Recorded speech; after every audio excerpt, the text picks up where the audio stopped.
Subscribe to our channel for more stories. Now, let's begin this one. Julian Vance was a man who believed in structure.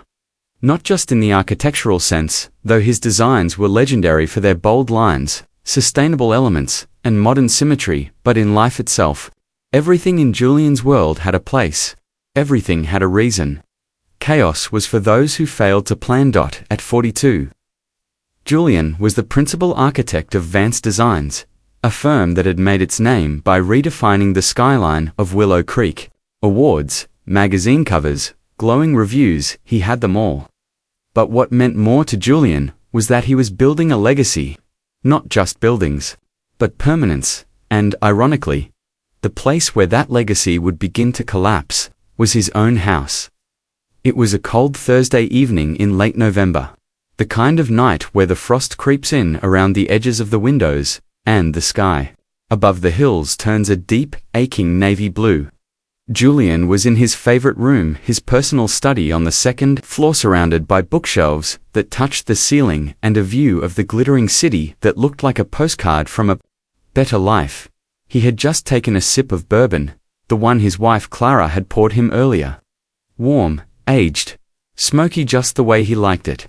And that's when he heard footsteps, soft, small. He looked up from his tablet and saw Liam, his 8-year-old son, standing in the doorway, pale, silent. Liam was the only unpredictable thing Julian had ever welcomed into his structured life. A kid with his mother's intelligence and his father's sharp, analytical eyes. But what made Liam unique was his silence. He didn't talk unless he had something that truly mattered to say. And that night, his little voice barely carried across the room, "Dad, we have to leave, right now." At first, Julian smiled. Gently, Liam had always had a wild imagination. Just last month, he'd refused to sleep because of shadow monsters in the hallway. Julian had shown him how to angle the lamp to make the shadows disappear. So he set his tablet down and chuckled. "Another monster in the hallway, buddy." But Liam didn't smile. He didn't even move. His arms were hanging stiff at his sides.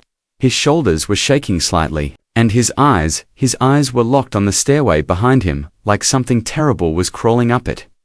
"No," Liam whispered. "It's not a monster. We don't have time. We have to get out of this house now." Julian stood up slowly. The air in the room shifted like someone had opened a window in winter, cold, still heavy. He walked over to Liam and knelt, looking into his son's wide eyes. "What happened?" Julian asked, his voice low.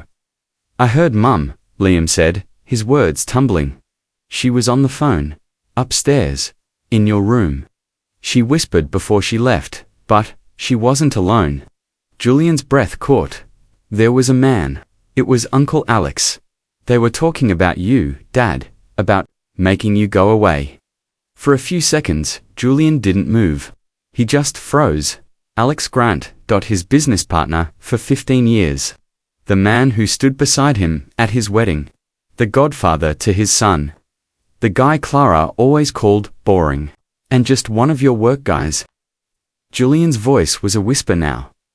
"Liam, are you sure about what you heard?" His son nodded slowly. Like every word he said was another step into something terrible. "They said something about tonight. That you wouldn't be coming home. That the police would think it was an accident." Julian stood up so fast, the room swayed. His mind, trained to design entire cities with calm and order, was now spinning out of control.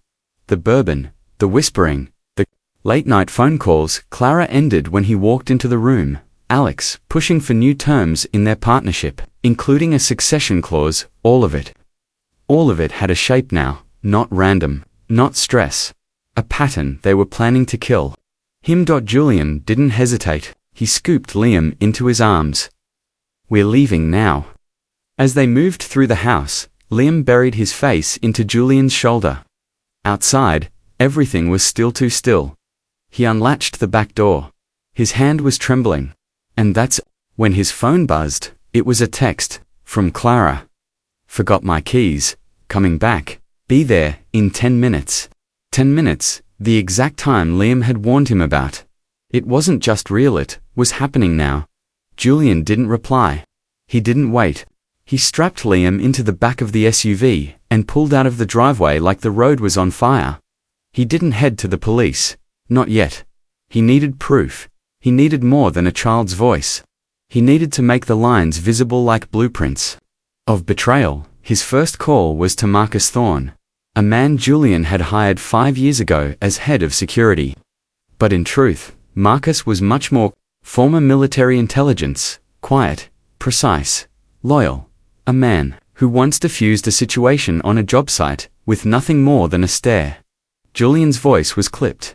Marcus, I need you at the office now, and I need you to access the home security system, all of it. Pull every frame of footage from the last 72 hours, especially the study and the master bedroom. I want all phone logs, texts, encrypted messages. I need it all. There was a pause, then Marcus replied, On my way, boss. What's going on? Julian swallowed. The words felt like acid. My wife and my business partner are trying to kill me. I need proof, and I need it tonight. I reached the office in under 12 minutes. The streets were empty, bathed in street lamplight. Inside the Vance Designs headquarters, it felt colder than usual. Or maybe that was just me. Maybe betrayal changes the temperature of everything around you. Marcus was already there. He didn't ask more questions, he never did. He was the kind of man who could be trusted with the darkest parts of your life. He looked me in the eye, nodded once, and got to work. He'd already pulled up our home's full surveillance archive. My house was wired from corner to corner, out of paranoia, but precision. Security was just another kind of structure. To me, Liam sat in the corner of the conference room, sketching in one of my old design notebooks, wearing noise-cancelling headphones Marcus had found in the tech drawer. I glanced at him every few minutes, reminding myself that this child, this quiet, observant little boy, had saved my life. Marcus's voice broke the silence. Julian, you need to see this. On the screen, time-stamped from earlier that evening, was Clara's car pulling out of the driveway. 7 p.m. sharp. Then, another feed. Alex's car. It had arrived over an hour before. He'd parked at the far end of the driveway, close to the trees. Walked around to the back gate. Avoided the main camera, but not the secondary one, motion-triggered and infrared. That camera caught everything. He entered the house through the side kitchen entrance. For a full hour, he and Clara were inside together. Marcus played the internal hallway feed. They moved quietly, deliberately. Then came the master bedroom footage. Clara and Alex were sitting on the edge of my bed, looking over architectural drawings. My drawings. They were pointing at walls, doors, windows, outlining routes, entry points, escape paths. The audio was muffled, but some words cracked through. The bourbon, enough to make it look like he won't even know. The intent was crystal clear, cold, calculated. Marcus paused the video. I sat back, the air leaving my lungs like I'd been sucker punched. This wasn't some desperate lover's impulse. This was architecture. Murder. Designed like a floor plan. I made my second call that night to Detective Maya Reyes. We had worked together, briefly on a security layout for the city courthouse. But I respected her. Sharp, relentless, and most importantly, clean. I gave her the minimum. Told her I had reason to believe I was the target of a murder plot. Told her I had video evidence, financial irregularities, and a terrified child's testimony. She was skeptical, but she listened, and she agreed to come. While Marcus combed through additional footage, I started pacing. My mind, which usually organized blueprints and construction schedules, was now calculating something far more personal. I had always built things. Now, I would begin to dismantle. It took less than 2 hours for Marcus to uncover the second layer. The finances, shell, companies, offshore accounts, money slowly drained from Vance Designs into fake vendors, all tied back to Alex. Every paper trail was thin but traceable.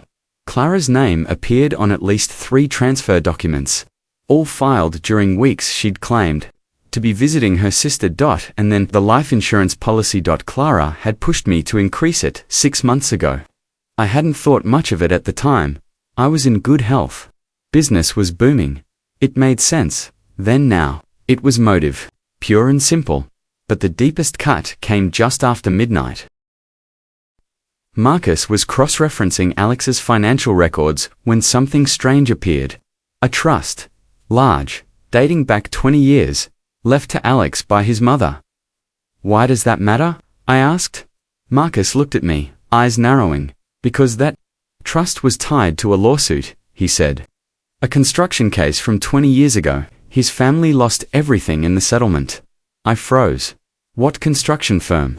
I asked, though part of me already knew.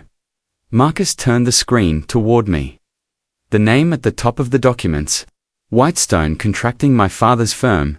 The company that built the foundation of my family's fortune, and the lawsuit. It had been my father's first big legal victory. Then Marcus showed me the site logs from that project. Alex Grant had been an intern, fresh out of school, working under the opposing contractor. That was the project where my father died, a fall from a high scaffold. It was ruled an accident. A failed safety clamp. I was 17. And now. Staring at this, my blood went cold. Alex hadn't just entered my life 15 years ago. He had been targeting me since before. I knew his name. He had infiltrated my company, my family, my home. This wasn't about money. This was about revenge. Old, deep, generational, and now, it was personal for me too. I turned to Marcus. I want everything. Every company Alex's family has ever worked for. I want to acquire the mortgage on his mother's house. I want to freeze every asset, every account. We're not just going to stop them. I paused, then looked him dead in the eye. We're going to destroy them. Marcus nodded once. That was all I needed. While Clara and Alex were hiding out somewhere in the woods, probably smug in their illusion of success, I was already 10 moves ahead. I didn't chase them. I'd cut off the road they were standing on. They thought they'd won, while I was supposed to be dead lying face down in a pool of bourbon and silence. They were hiding in a remote cabin 3 hours north of the city, laughing, planning the next phase of their future together. But they didn't realize I was already pulling the ground out from underneath them. Slowly, silently, completely, with Marcus by my side and every resource of Vance Designs behind me, I started what I called the reclamation. Not of money, not of pride, but of control. The first target. The shell companies Alex and Clara had carefully created a maze of offshore entities accounts, buried under names that didn't trace back to either of them. But they made one mistake. They funneled all the money through one bank. A small private institution in the Caymans. Stable, quiet. Exactly the kind of bank I had equity in. Without even knowing it. I had my legal team make a quiet offer. Within 72 hours, we owned a controlling interest, and then click. Every account linked to those shell companies was frozen, gone, just like that. Then came the private investigator. Weeks ago, Alex had hired a PI to fabricate evidence of my affair, probably so Clara could use it in court if things didn't go as planned. That PI operated out of a small office in Midtown. I didn't file a complaint. I just bought the building, terminated his lease, evicted him overnight. Suddenly, all his files were gone, all his credibility destroyed without a word, but I didn't stop there. This wasn't just about them. It was about everyone they leaned on, everyone who made them feel safe. Alex's sister ran a boutique marketing agency in the city. Not very large, but she had 5 major clients that kept her afloat. One call to Vance Marketing, a newly formed subsidiary under my umbrella, and all 5 of those clients moved over, legally, silently. She didn't even know why Clara's brother was trying to become an architect. He'd been using my name, to get interviews at top firms across the state. So, I called each one personally, not to block him, to tell the truth, that his sister had attempted to murder me. He didn't get another call back. Alex's mother. She still lived in the family home.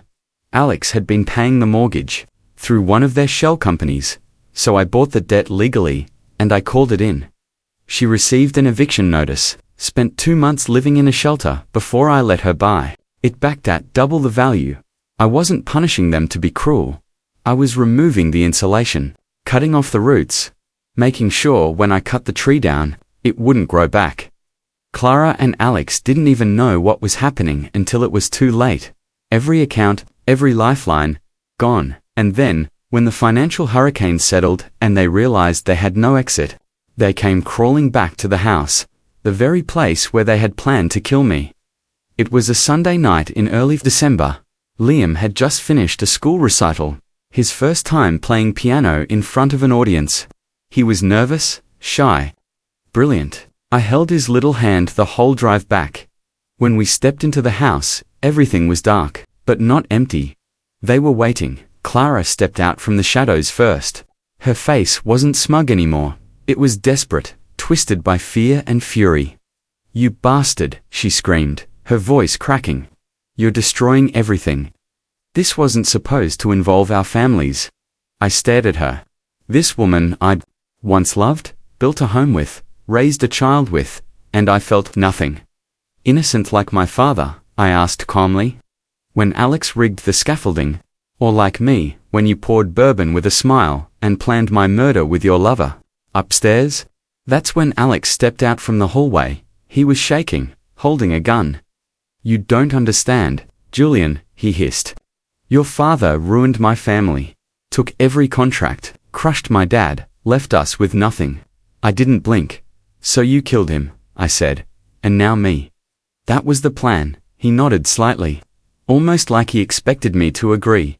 Then Clara pulled out a second gun, one of mine, from the bedroom safe. "It wasn't supposed to go this far," she said, her voice trembling. "But you're ruthless, Julian. You don't forgive. We knew you'd never stop if you found out." I tilted my head. "You're right," I said. "I wouldn't." Alex raised his weapon, hands still shaking. This time he said, "It really will look like an accident. Murder-suicide, devoted husband snaps, kills cheating wife and her lover, then himself." And that's when Marcus stepped through the back hallway, followed by Detective Reyes and 3 officers. Guns drawn, body cams recording everything they had just said had been streamed live to police HQ. They never stood a chance. Clara dropped her weapon. Alex didn't, but he didn't fire either. The fight left him all at once. They were arrested right there in the living room, charged with conspiracy to commit murder, financial fraud, and in Alex's case homicide. Because with everything Marcus had uncovered and Alex's own damn mouth, we had enough to reopen my father's case. He'd called it an accident for 20 years. Now, it was murder. But my revenge didn't stop at the courtroom. No. It kept going. The trial was public, very public, and I made sure of it. I had no intention of hiding what they did, not just to me, but to my father, to Liam, to everything I built with bare hands and blood. Alex and Clara were arraigned together. Both wore matching orange jumpsuits, no designer suits, no makeup, no tailored smiles, just fear. Raw, unfiltered fear. Their legal team tried everything: insanity pleas, emotional distress, even an argument that I had provoked them into acting irrationally. But you can't provoke someone into planning a murder 6 months in advance. The courtroom heard every phone call, every text, every financial trail they left behind, and more importantly, they heard the audio Marcus had captured. From their secret conversations at the cabin, from the moment they thought I was dead, Clara had laughed about watching me fall to the floor. Alex had compared it to taking out the trash, and the jury. They didn't take long, guilty on every single charge. Alex was sentenced to life without parole for the murder of my father and the attempted murder of me. Clara got 30 years reduced from life only because she eventually testified against Alex to save her own skin. But I wasn't there for the sentencing. I didn't need to be. My chapter with them had already ended. Instead, I took Liam to the mountains, a quiet cabin, snow falling outside. He didn't know all the details. He didn't need to. But he asked one thing: "Are they ever coming back?" I looked at him. "My son, The only pure thing left from the wreckage of that life, and I said, no, not anymore. After that, I sold the house. Too many ghosts. I moved the company headquarters to Chicago. A fresh start, clean. Vance Designs expanded, tripled in size over the next 2 years. But I didn't chase the money anymore. I chased purpose. I set up a foundation in my father's name to help underprivileged builders get certified and start their own companies. Men like Alex's father had been before. Pride turned to poison. I also funded scholarships for single parents trying to rebuild their lives. I didn't do it for show. I did it because I understood now, not every betrayal ends in death, but every survival deserves direction. As for Liam, he thrived. He's older now, sharper than I ever was at his age, but kind, still kind. One day, I found him sitting at my desk, sketching something. It was a house modern, elegant, and full of light. He smiled when I walked in. I think I want to build things like you do, Dad, he said, and I didn't cry, not on the outside, but my heart, the part that had once been hollowed out by betrayal, felt full. For the first time in years, you see, people think revenge is about destruction. But real revenge, it's about construction, building something better. While they rot in the grave, they dug for you. Clara and Alex thought they buried me, but I was the seed, and now I bloom.